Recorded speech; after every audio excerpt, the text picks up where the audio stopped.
3 বলে 10 রান দেওয়ার পর একে একে 3 wicket. Reeza Hendricks, Quinton de Kock, Tristan Stubbs. ভাবা যায় প্রথম 3 বলে ওই 10 রানের পর তানজিম সাকিব পাওয়ার প্লেতে 3 ওভার বোলিং করেছেন এবং 3 ওভারে দিয়েছেন কেবল 14 রান। এবং আমি তানজিম সাকিবের খুব কাছের একজন মানুষকে জিজ্ঞেস করছিলাম যে সাকিবের সবচেয়ে বড় শক্তির জায়গা কোনটা। তানজিম সাকিব কি কাউকে ভয় পান না? তিনি বলছেন তানজিম সাকিব ভয় পান একজনকে পান, উপরওয়ালাকে পান, আল্লাহকে ছাড়া তানজিম সাকিব কাউকে ভয় পান না। এটি তার সবচেয়ে বড় শক্তি। এই জন্যই ওই জায়গা থেকে, এত খারাপ পজিশন থেকে তিনি ফিরে আসতে পারেন। হাউ গুড ওয়াজ সাকিব, আমি যদি আপনাকে জিজ্ঞেস করি? অবিশ্বাস্য। তানজিম সাকিব এই ম্যাচ খেলার কথাই ছিল না কোন হিসেবে, যদি শরীফুল প্রথম ম্যাচ থেকে অ্যাভেলেবেল থাকতেন।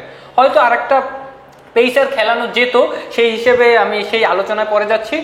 আপনি যদি রেগুলার বেসিসে চিন্তা করেন, তানজিম সাকিবের এই ম্যাচ খেলার কথা ছিল না। তানজিম সাকিব সেটা খেলেছেন এবং দলের সেরা পারফর্মারদের একজন, টপ ক্লাস বোলিং করেছেন। তিনি কিভাবে কামব্যাকটা করেছেন, আপনি যেটা বললেন, আল্লাহ তাআলার প্রতি তার যে বিশ্বাস, এই বিশ্বাসটাই তার এই মানসিক শক্তি, এই বিশ্বাসটাই তার আসলে কামব্যাক করার সবচেয়ে বড় উপলক্ষ। আপনাকে যদি বলি, ডেভিড মিলার যখন তার প্রথম বলটা ফেস করলেন, ওই বলটা তানজিম সাকিবের কাছে গেছে, ডেভিড মিলার ডিফেন্স করেছেন, তানজিম সাকিব কিন্তু তার দিকে থ্রো করার একটা অ্যাটেম্প্ট নিয়েছেন, পরবর্তীতে উইকেট কিপারের কাছে থ্রো করেছেন।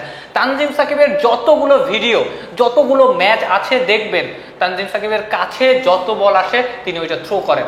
আমি একটা ইন্টারভিউ করেছিলাম, তানজিম সাকিব যখন 2022 আন্ডার-19 ওয়ার্ল্ড কাপ খেলতে গেলেন, দ্বিতীয়বারের মতো তার আন্ডার-19 ওয়ার্ল্ড কাপ খেলা ওটা, তার আগে আমি তাকে জিজ্ঞেস করেছিলাম, তখন বলেছে যে তিনি ছোটবেলা থেকেই খুব বেশি অ্যাগ্রেসিভ এবং পেস বোলারদের এই অ্যাগ্রেসিভনেসটা থাকতে হয়। এর জন্য তার কাছে যখনই বল আসে তার ইনস্টিংক্ট কাজ করে যে থ্রো করি, ব্যাটারের এন্ডে থ্রো করি। এটাই এই যে কোনো ম্যাচে তাকে আসলে অনেক বড় করে, মেন্টালি অনেক বেশি স্ট্রং করে এবং ম্যাচের মধ্যে ইনভলভ থাকতে সাহায্য করে। তানজিম সাকিবকে হয়তো ম্যাচের পরেও অনেক রকম আলোচনা হবে। আমি যদি তাসকিন আহমেদের কথা জিজ্ঞেস করি, একজন ক্রিকেটার যিনি টুর্নামেন্ট শুরুর আগে ইনজুরিতে ছিলেন, তার খেলা নিয়ে শঙ্কা ছিল এবং আমরা একটু নিশ্চিত ছিলাম যে তাসকিন আহমেদ এই বিশ্বকাপটা খেলতে পারছেন না। আরেকটা বিশ্বকাপ তিনি মিস করছেন 2019-এর পরে। সেই তাসকিন আহমেদ ফিরলেন এবং বিশ্বকাপের প্রথম ম্যাচ থেকে দুর্দান্ত, আজকেও পাওয়ার প্লেতে দুর্দান্ত বোলিং করলেন। সাকিবের পাশাপাশি তাসকিনের ওই বোলিং বাংলাদেশের জন্য কতটা গুরুত্বপূর্ণ ছিল? অনেক গুরুত্বপূর্ণ, বিশেষ করে পাওয়ার প্লেতে তিনি যেভাবে তানজিম সাকিবকে সঙ্গ দিয়েছেন এবং নিজেও উইকেট বের করেছেন। একটা জিনিস দেখেন, থার্ড উইকেট, তানজিম সাকিব যখন নিজের থার্ড উইকেটটা নিলেন, সাকিব আল হাসান ক্যাচ নিলেন, ওই সময় টিভি রিপ্লেতে দেখা যাচ্ছিল তাসকিন আহমেদ অনেকটা এরকম করে পাখি হয়ে উঠছেন। তাসকিন আহমেদ অন্যের সাফল্যে খুশি হয়। মানুষ তখনই বড় হয়, মানুষ তখনই সফল হয় অন্যের সাফল্য যখন তাকে আনন্দিত করে। অন্যের সাফল্যে মানুষ যখন হিংসা করে না, মানুষ তখনই মাটিতে মিশে যায় যখন অন্যের সাফল্যে তিনি হিংসা করেন, যখন অন্যের সাফল্য তাকে কষ্ট দেয়। তাসকিন আহমেদ অন্যের সাফল্যে খুশি হন। আমি দায়িত্ব নিয়ে বলছি, মাঠে যখন বাংলাদেশ দল প্র্যাকটিস করে, তাসকিন আহমেদ প্রতিটা পেসারকে সাহায্য করেন, প্রতিটা পেসারের সঙ্গে কথা বলেন, পেসারকে নিজের কারিশমাগুলো দেখান, নিজের স্ট্রং পয়েন্টগুলো দেখান।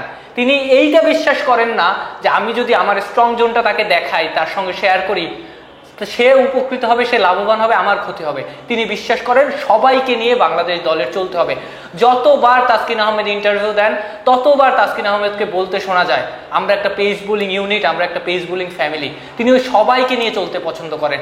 এজন্যই তাসকিন আহমেদরা যখনই ইনজুরিতে পড়েন, ওই ইনজুরি থেকে যখন তিনি ব্যাক করেন, তার পারফরমেন্স করতে সমস্যা হয় না, কারণ দলের সবার দোয়া তার মধ্যে থাকে, বাংলাদেশ দলের দোয়া থাকে, বাংলাদেশের মানুষদের দোয়া থাকে। মানুষদের দোয়া তো অবশ্যই আছে এবং তাসকিন আহমেদ সবসময় মানুষের কাছে দোয়া চান এবং সেই দোয়া নিয়ে অনেক রকম ট্রোলও হয়। পেস বোলিং ইউনিট একটা পরিবারের মতো এবং আমি নিশ্চিত তাসকিন আহমেদের মতো শরীফুল ইসলামও ডাগ আউট থেকে হাততালি দিচ্ছেন, খুশি হচ্ছেন, বাংলাদেশের পেস ইউনিটের পারফরমেন্স নিয়ে গর্ববোধ করছেন। কিন্তু পেসাররা যখন ভালো পারফর্ম করছেন, তখন দলের প্রথম পছন্দের বা দ্বিতীয় পছন্দের বা প্রথম যাকে বলা হয় যে দল, তিনি অবধারিত চয়েস, অটো চয়েস ছিলেন একাদশে, তিনি কি আসলে ওয়েস্ট ইন্ডিজে পরে যে 2 ম্যাচ আছে সেই 2 ম্যাচের সুযোগ পাবেন কিনা, একটু শঙ্কা পড়ে গেল কিনা সুযোগ পাওয়া? এই জিনিসটা আমার মনে হয় টিম ম্যানেজমেন্ট খুব এনজয় করবে। আপনার হাতে যখন খারাপ অপশন, তখনও সমস্যা নেই। যেমন টপ অর্ডার বলি, সৌম্য সরকারকে বাদ দিয়ে আপনি কাকে নেবেন? লিটন দাস, তিনিও যে খুব বেশি ফর্মে আছেন এমন না। আপনি তাকে বাদ দিয়ে তানজিদ হাসান তামিমকে নেবেন, তিনিও খুব বেশি পরীক্ষিত এমন না।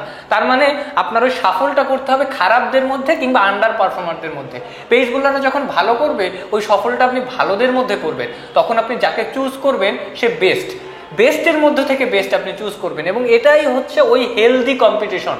যে হেলদি কম্পিটিশনের কথা সব অধিনায়ক, সব দেশের অধিনায়ক, সব দেশের কোচ, সব দেশের কোচিং স্টাফ বলে থাকেন যে টিমের মধ্যে একটা হেলদি কম্পিটিশন আছে।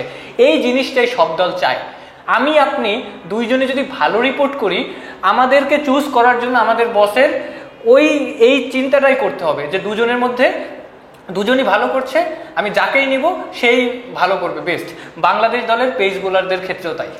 পিয়াল যেটা বলছিলেন, বাংলাদেশের পেস ইউনিট আরেকবার প্রমাণ করেছে তারা কতটা দুর্দান্ত। কন্ডিশন যদি ফেভারে যায় বা না ফেভারেও যায়, তারা তাদের সেরাটা ডেলিভার করতে পারে যে কোনো পরিস্থিতিতে, যে কোনো মঞ্চে।